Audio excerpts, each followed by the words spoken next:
नमस्कार दोस्तों, आप सभी को कैरियर क्लासेस के यूट्यूब चैनल में स्वागत है। तो आज के वीडियो में हम सीटीईटी दिसंबर 2018 का संस्कृत पेपर लेकर के आए हैं। इसमें हम गद्यांश और पद्यांश पर हम चर्चा कर चुके हैं। आप लोग वो वीडियो देख लें, प्लेलिस्ट बना हुआ है, आप देख सकते हैं उसका, और लिंक भी हम डिस्क्रिप्शन में दे देंगे, आप उसको देख लीजिएगा। एकदम बहुत ही अच्छे विधि से हम बताए हुए हैं। एकदम गद्यांश पद्यांश से एक भी क्वेश्चन नहीं छूटेगा अगर उस तरह से बनाइएगा तो, समझ गए। तो आज हम पैडागोजी पर हम चर्चा करेंगे। दिसंबर 2018 का पेपर है, संस्कृत देख रहे हैं, लैंग्वेज 2 है और पेपर फर्स्ट है। तो इसके हम पैडागोजी पर आज चर्चा करेंगे। तो यहाँ पर देख रहे हैं 121 से 135 तक इसमें क्या है, पैडागोजी है, तो उस पर हम चर्चा करेंगे। तो पैडागोजी पर चर्चा करने से पहले कुछ इसमें जो है ट्रिक है उसको थोड़ा हम हाईलाइट कर देते हैं। हर पैडागोजी का जो वीडियो हम लाएंगे उसमें हम एक एक ट्रिक जो हम कम से कम 2-3 ट्रिक हम बताते चलेंगे। तो चलिए ट्रिक क्या है, चलिए देख लीजिए।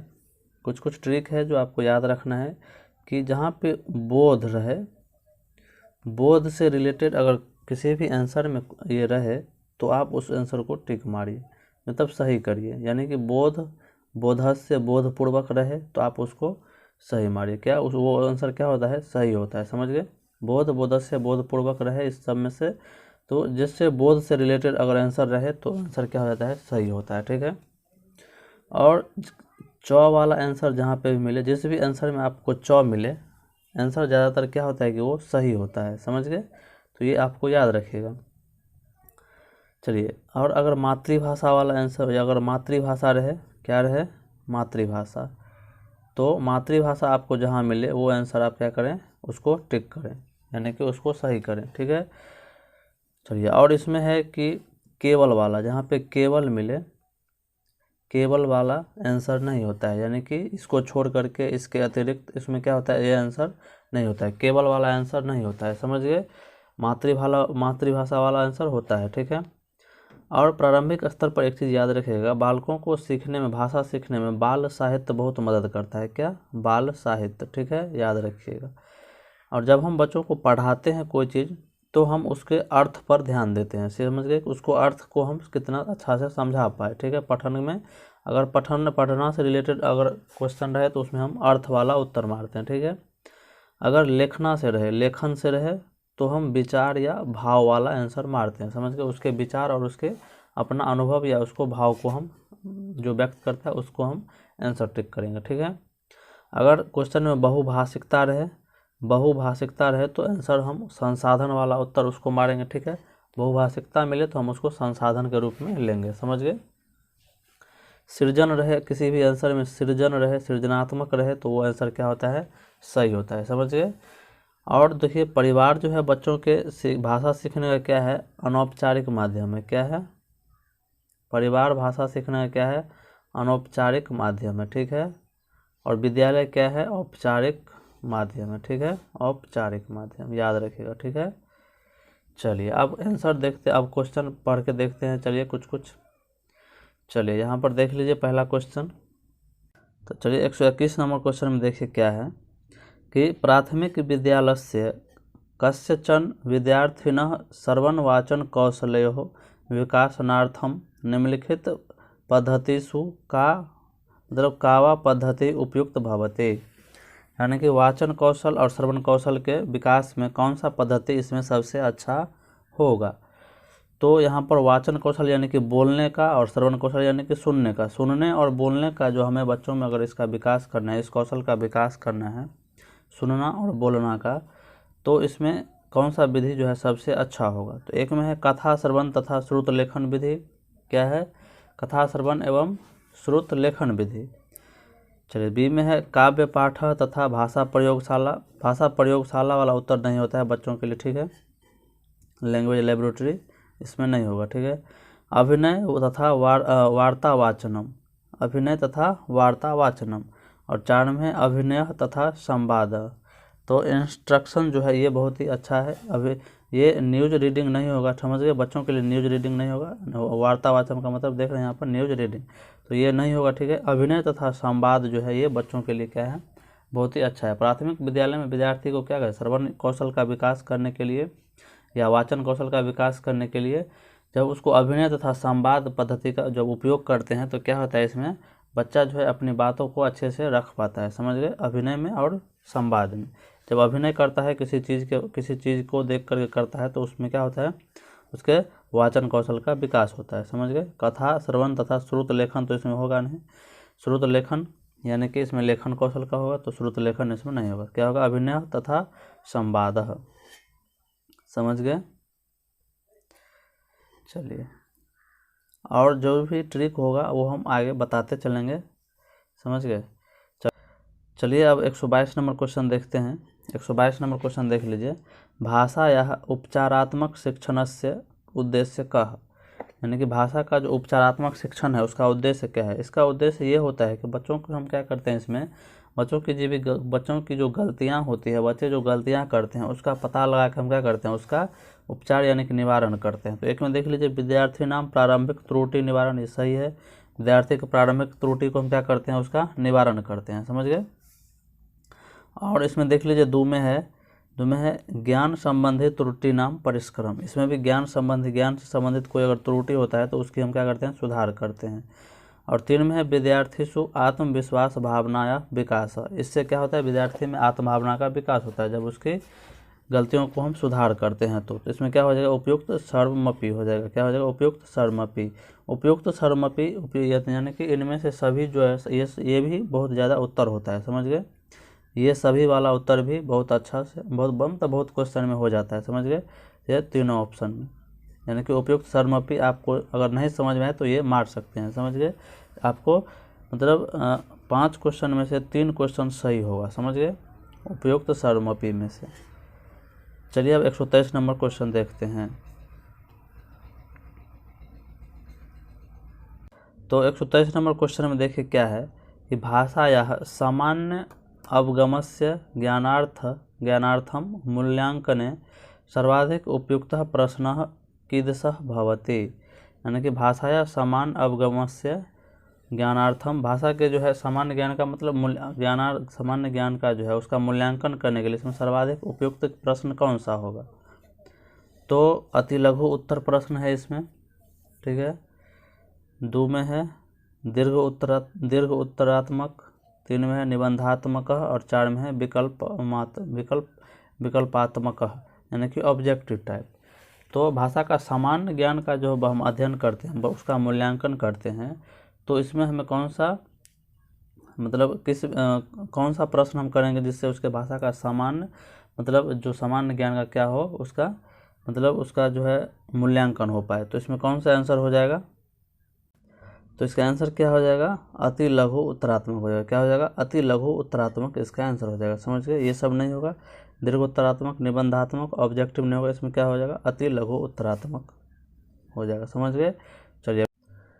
चलिए अब 124 नंबर क्वेश्चन पर चलते हैं। 124 नंबर क्वेश्चन देख लीजिए क्या है, देख लीजिए यहाँ पर देखिए 124 नंबर क्वेश्चन में कि बालः भाषा ध्यानार्थम अपेक्षित क्षमतां पुरस्कृत उत्पन्न भवति कः अवदत्। यानी कि ये जो बोले हैं कि भाषा अधिगम क्षमता जो होती है बच्चों में, बालकों में जो भाषा अधिगम की क्षमता जो होती है वो क्या होती है, जन्मजात होती है। वो किसने बोला है, तो ऐसा किसने बोला है, तो ऐसा चोमस्की ने बोला है। किसने, नोम चोमस्की ने बोला है कि बच्चों में भाषिक क्षमता क्या होती है, जन्मजात होती है, समझिए। हिंदी का ही क्या किया है कि इसमें ट्रांसलेट कर दिया है संस्कृत में, समझ गए। आपको थोड़ा सा ध्यान देना है बस। चलिए अब 125 नंबर क्वेश्चन देखते हैं। 125 नंबर क्वेश्चन देखिए क्या है, इसमें बोल रहा है काचित् बालिका हिंदी भाषा प्रयुक्त राज्यात् भवतः प्रान्तः आगच्छन्ति तथा भवतः संबंधी भाषा प्रयोगे परमादान करोति तथा एकः अध्यापकः भूत्वा अधस्तनेषु कथनेषु किं युक्तमिति भवान् या भवती चिंतयति।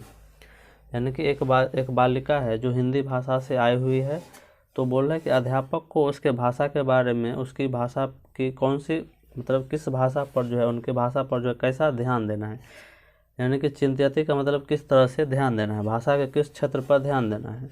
तो यहाँ पे देख लीजिए, एक में है तस्या भाषा प्रयोग प्रमादानम विषय बारंबार स्मरणीय, स्मरण वाला उत्तर नहीं होता है, ठीक है। यानी कि उसकी भाषा को बार बार याद करने के लिए बोलेगा, ऐसा नहीं। दो में तस्य समीचीन भाषा प्रयोगार्थम इतोपि अवकाश देया, यानी कि उसको जो है अच्छी मतलब शुद्ध भाषा बोलने पर क्या कर रहे हैं, उसको अवसर देना है। तो ये अब अच्छा लग रहा है, अच्छा ऑप्शन है। तीन में देख लीजिए प्रतिदिन हम अर्ध घंटा, यानी कि प्रत्येक रोज जो है आधा घंटा उसको नया नया शब्द का अभ्यास कराना है, तो ये भी नहीं होगा।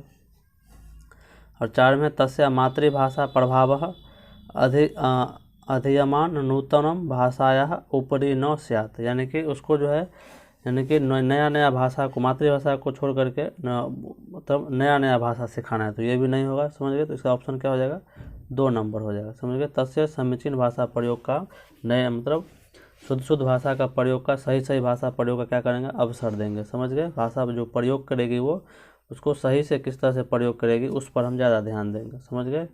चलिए अब 126 नंबर क्वेश्चन देखते हैं कि निम्नलिखित तस्य कस्य उद्देश्य अनुसारम भाषा शिक्षण से आवश्यकता न भवति, निम्नलिखित कस्य उद्देश्य अनुसारम भाषा शिक्षण की आवश्यकता इसमें से नहीं है।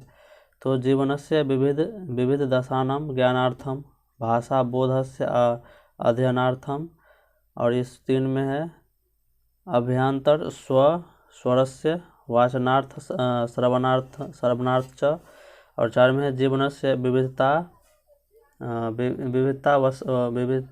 आवश्यकता परिपूर्णार्थम। तो इसमें नहीं बोला आवश्यकता न भवति, यानी कि भाषा शिक्षण की आवश्यकता इसमें से किस में नहीं पड़ती है। तो 3 इसमें सही होगा, 9 वाले में क्या होगा, 3 सही होगा और 1 गलत होगा। तो गलत देख लीजिए इसमें क्या है, इसमें 3 नंबर ऑप्शन में देख लीजिए क्या है, अभ्यंतर स्वरस्य वाचनार्थ श्रवणार्थ। उसके बाद देख लीजिए और क्या है, इसमें ऑप्शन कौन सा होगा, तो 2 में देख लीजिए भाषा बोधस्य अध्ययनार्थम। तो इसका ऑप्शन क्या हो जाएगा, इसका ऑप्शन नंबर जो होगा इसमें 2 नंबर ऑप्शन होगा, ठीक है। देखिए भाषा का उद्देश्य क्या होता है, भाषा का उद्देश्य जीवन में विविध प्रकार का ज्ञान प्राप्त करने में भाषा का उद्देश्य क्या करता है, पूरा करता है। भाषा हमें वो उद्देश्य पूरा करता है, विभिन्न तरह के ज्ञान अर्जन करने में। उसके बाद सुनने में मदद करता है, वाचन करने में यानी बोलने में मदद करता है, अभ्यंतर स्वरम यानी इनर वॉइस यानी कि अपने आप में विचार करना, ये भी इसमें भी मदद करता है। जीवन के विविध आवश्यकता को परिपूर्ण करने में भी मदद करता है। लेकिन यहाँ भाषा बोधस्य है, भाषा के बोध को अध्ययनार्थम में यानी कि उसको पढ़ने में मदद, ये बहुत उतना अच्छा नहीं है, समझ गए। तो इसका ऑप्शन क्या हो जाएगा, 2 नंबर ऑप्शन हो जाएगा, समझ गए। वैसे भी बोधस्य वाला उत्तर होता है, समझ गए। तो ये ऑप्शन नंबर 2 हो जाएगा, ठीक है। चलिए अब 127 नंबर क्वेश्चन देखते हैं कि भाषा संदर्भ में निबंधात्मक प्रश्न निम्नलिखितेषु उचितम किम, यानी कि निबंधात्मक प्रश्न जो है भाषा के संदर्भ में ऑप्शन कौन सा होगा। तो इसमें देख लीजिए 127 का क्या होगा इसमें, चलिए देख लीजिए। 1 में विद्यार्थिनः सामर्थ्य अनुसारम मूल्यांकने सहायतम भवति येन स्वस्य विचारान लिखित भाषाया व्यवस्थित रूपेण व्यक्ति करोति, यानी कि इसमें निबंधात्मक प्रश्न जो होता है बच्चों को किस चीज़ में मूल्यांकन करता है, मूल्यांकन यानी कि स्व मतलब खुद के अनुभव को, खुद के विचार को जो है लिखने में क्या करता है, ये मदद करता है, 1 नंबर ऑप्शन। 2 में देख लीजिए एतत् विद्यार्थिनां परीक्षासु केषांचन प्रश्नानां उत्तराणां सहायता करोति, यानी कि प्रश्नों को उत्तर देने में मदद करता है, ये नहीं होगा, ठीक है। 3 में है विद्यार्थी भी केषांचन प्रश्नां कृते एवं उत्तरम सज्जीकरणीय एवं प्रकारेण ते बहु पठन समय रक्षति भवति, यह भी नहीं होगा उसका ऑप्शन, समझ गए। 4 में एतत् संपूर्ण पाठ्यक्रम आवश्यति, यह भी नहीं होगा। तो इसका ऑप्शन नंबर क्या हो जाएगा, 1 नंबर इसका ऑप्शन हो जाएगा, समझ गए। क्या हो जाएगा इसका 1 नंबर ऑप्शन हो जाएगा 127 का, समझ गए। इसमें 127 में यानी कि निबंधात्मक प्रश्न क्या करता है, बच्चों का जो अपना विचार जो होता है उसको लिखकर व्यवस्थित रूप से प्रकट करने में क्या करता है, मदद करता है, समझ गए। तो ये ऑप्शन इसका सबसे अच्छा है, समझ। चलिए अब 128 नंबर क्वेश्चन देखते हैं।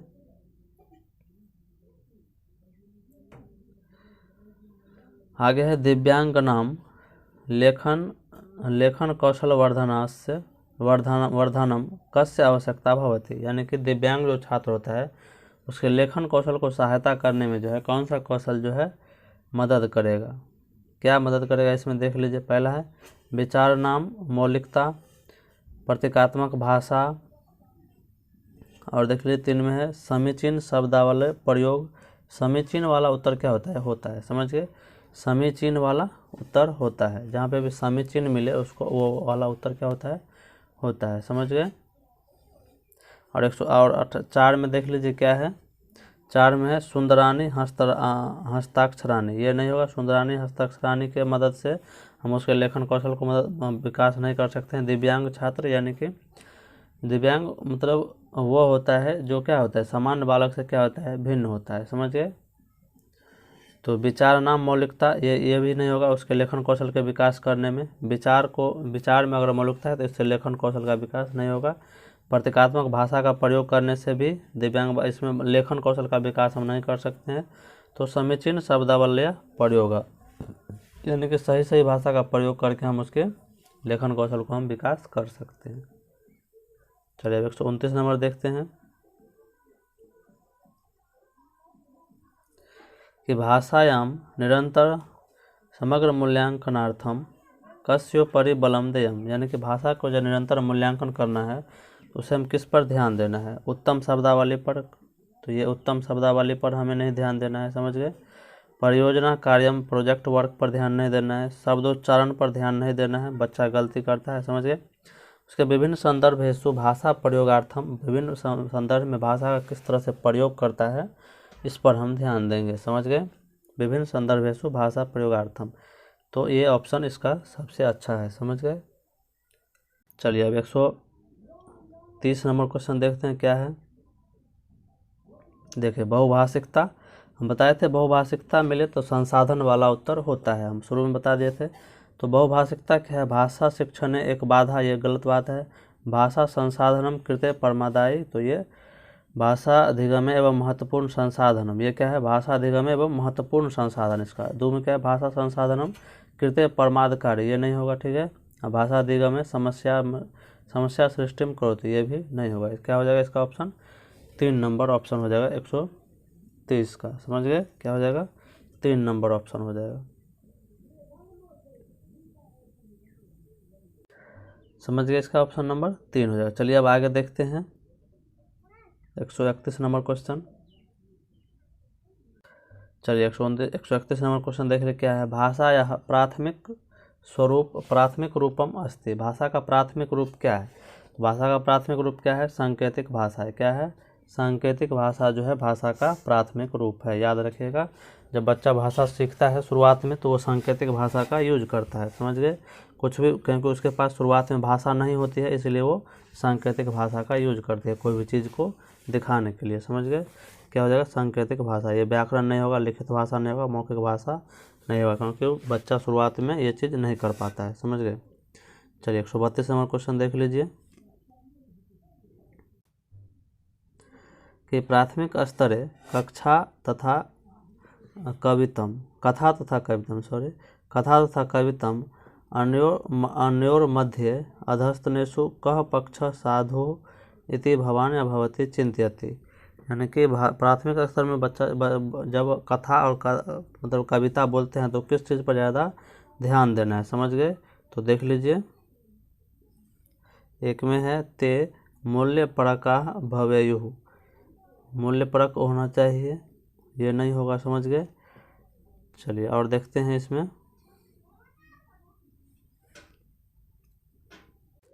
2 नंबर में देख लीजिए कथा तथा कवितम उभयमपि, यानी कि दोनों जो है कथा और कविता दोनों जो है शब्दावली दृष्टिया समृद्धो भवित, समृद्ध वाला उत्तर होता है समझ गए। तो इसका ऑप्शन नंबर क्या हो जाएगा 2 हो जाएगा। कथा और कविता क्या करता है, बच्चों को मतलब शब्दावली को जो है बढ़ाने में मदद करता है समझ गए।